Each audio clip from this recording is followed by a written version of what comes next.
الحمد لله نحمده ونستعينه ونستغفره ونؤمن به ونتوكل عليه ونعوذ بالله من شرور أنفسنا ومن سيئات أعمالنا من يهده الله فلا مضل له ومن يضلله فلا هادي له ونشهد أن لا إله إلا الله وحده لا شريك له ونشهد أن سيدنا ومولانا محمدا عبده ورسوله صلى الله عليه وسلم. أما بعد، قال الله تبارك وتعالى في كتابه المجيد والفرقان الحميد: أعوذ بالله من الشيطان الرجيم. بسم الله الرحمن الرحيم. لقد كان لكم في رسول الله أسوة حسنة. وقال النبي صلى الله عليه وسلم في حديث الصحيح: فاظفر بذات الدين. وقال النبي صلى الله عليه وسلم في موضع آخر في حديث الصحيح: حتى تجعل فيه امرأتك. میرے محترم بزرگوں، دینی، ایمانی اور اخلاقی بھائیوں، اللہ رب العالمین کا بے حد احسان و کرم ہوا کہ اللہ رب العالمین نے ہمیں اور آپ کو اپنے مقدس گھر میں جمع فرمایا اور ہمیں یہ موقع فراہم کیا کہ ہم اور آپ وحدہ لا شریک کی عبادت کریں اور ان کی شکر بجا لائیں۔ میرے محترم بزرگ اور دوستو، اللہ رب العالمین سے دعا ہے کہ اللہ رب العالمین ہمارے بیٹھنے کو، ہمارے جمع ہونے کو قبول فرمائیں اور کل حشر کے میدان میں ہماری اس جمعیت کو نجات کا ذریعہ بنائیں۔ میرے محترم بزرگوں اور دوستو، پورا عالم، پوری دنیا کامیابی چاہتی ہے اور کامیابی کے پیچھے بھاگ رہی ہے۔ اور کامیابی کس کو سمجھ رہے ہیں؟ کامیابی ضرورت کو سمجھ رہے ہیں۔ پیسے کما لینا، اچھے لباس پہن لینا، بڑے بڑے مکانات اور محلات کھڑے کر لینا، یہ کامیابی سمجھتے ہیں لوگ۔ خصوصی طور پر اس کا جو ریفلیکشن ہے، اس کا جو عکس ہے، وہ مسلم سماج میں دیکھا جا سکتا ہے۔ تو اس حوالے سے دو چیز کو سمجھنے کی ضرورت ہے کہ اگر اتباع سنت کے بغیر ضرورت پورا کیا جائے تو وہ حیوانیت ہے۔ اللہ کے رسول صلی اللہ علیہ وسلم کے بتائے ہوئے راستوں کو ترک کر دینا، دنیا کی ضرورتوں کو حاصل کرنا، یہ حیوانیت ہے۔ جبکہ دنیا کی ضرورت کو اگر ہم اللہ کے نبی حضور کریم صلی اللہ علیہ وسلم کے بتائے ہوئے راستے پر اختیار کریں تو وہ حکم میں تبدیل ہو جاتا ہے اور اس سے جو ہے ہمارا رب اور ہمارا رسول راضی ہو جاتا ہے۔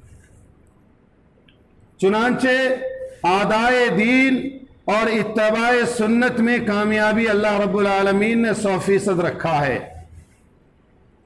اتباع سنت، اللہ کے رسول صلی اللہ علیہ وسلم نے چھوٹے سے لے کر بڑا اور بڑا سے لے کر چھوٹا تمام چیزوں کو اللہ کے رسول صلی اللہ علیہ وسلم نے کر کے دکھایا۔ بشری ضروریات کو آپ نے پورا کیا اور دکھایا، یہاں تک کہ انسان اپنی بیوی سے صحبت کیسے کرے اس کو بھی اللہ کے رسول صلی اللہ علیہ وسلم نے بتایا کہ اس طریقے سے صحبت کرو تو فرما بردار بچے پیدا ہوں گے۔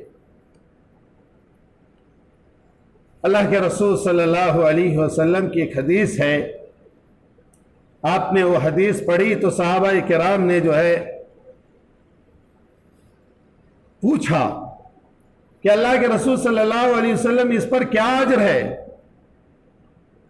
اس میں تو اجر ہونا نہیں چاہیے، خواہش اس کی پوری ہوئی یا صحبت کے تعلق سے؟ تو کہا اگر اس نے اپنے شرمگاہ کی حفاظت نہ کیا ہوتا تو گناہ ملتا یا نہیں ملتا؟ تو صحابہ کرام نے کہا ملتا۔ تو ٹھیک اسی طریقے سے میرے بتائے ہوئے طریقے پر انہوں نے اگر اپنی بیوی سے صحبت کیا تو اس کی نیکی اللہ رب العالمین الگ سے دیتے ہیں۔ اسی طریقے سے آپ صلی اللہ علیہ وسلم نے فرمایا حَتَّى تَجْعَلُوا فَيْهِ امْرَأَتَكَ، یہاں تک کہ تم اپنے بیوی کے منہ میں نوالا ڈالو میرے سنت کے مطابق، وہ بھی تمہارے لیے عبادت ہے۔ تو ضرورت اور حکم کو سمجھنے کی ضرورت ہے۔ ہم لوگ اغیار نہیں ہیں، ہم یہود و نصارہ نہیں ہیں، ہم حیوان نہیں ہیں، ہم دنیا کے سب سے بہترین مخلوق اشرف المخلوقات ہیں، اور دنیا کی سب سے بہترین امت محمدیہ ہے۔ تو امت محمدیہ کی کامیابی اللہ رب العالمین نے 100% اعدائے دین اور اتباع رسول میں، اتباع سنہ میں رکھا ہے۔ اللہ کے رسول صلی اللہ علیہ وسلم نے فرمایا کہ تمہارے سماج کے اندر، تمہارا سماج وہ جو تمہارے بڑے بزرگ ہیں وہ تمہارے حوالے سے جو ہے تمہارا سماج کیا ہوگا؟ وہ ترقی پہ جائے گا۔ اب اس کو ایسے ہم سمجھتے ہیں کہ اگر ہم اس سماج کا حصہ ہیں تو ہمیں نیک اعمال کرنے پڑیں گے۔ نیک اعمال ہم کیا سمجھتے ہیں؟ ہمارے ذہنوں میں کیا بس گیا کہ 5 وقت کی نماز پڑھ لو، مسجدوں میں آ جاؤ، مولوی صاحب جو ہے تقریر کر لیے، سن لیے، چلے گئے۔ نہیں، نیکی جو ہے 24 گھنٹہ اور زندگی کا کوئی ایسا لمحہ نہیں ہے جس میں آپ نیکی نہیں کما سکتے۔ اب بازار جائیں تو وہاں پر بھی نیک عمل کر سکتے ہیں، گھر میں کر سکتے ہیں، بیوی بال بچوں کے ساتھ کر سکتے ہیں، اور مسجدوں میں تو کر ہی سکتے ہیں۔ تو کسی ایک حصے کو، زندگی کے ایک حصے کو دین سمجھنا اور باقی کو دین نہ سمجھنا، یہ بھی ایک گمراہی ہے۔ چنانچہ اگر ہم محنت کی کمائی کما رہے ہیں تو وہ دین ہے، اور اس محنت کو اگر ہم اتباع رسول کے مطابق کر رہے ہیں تو جو ہے وہ دین ہے۔ اگر ہم اللہ کے رسول صلی اللہ علیہ وسلم کی سنتوں کو زندہ کر کر اپنے منہ میں نوالا ڈال رہے ہیں تو وہ دین ہے، اور دین میں 100% کامیابی ہے۔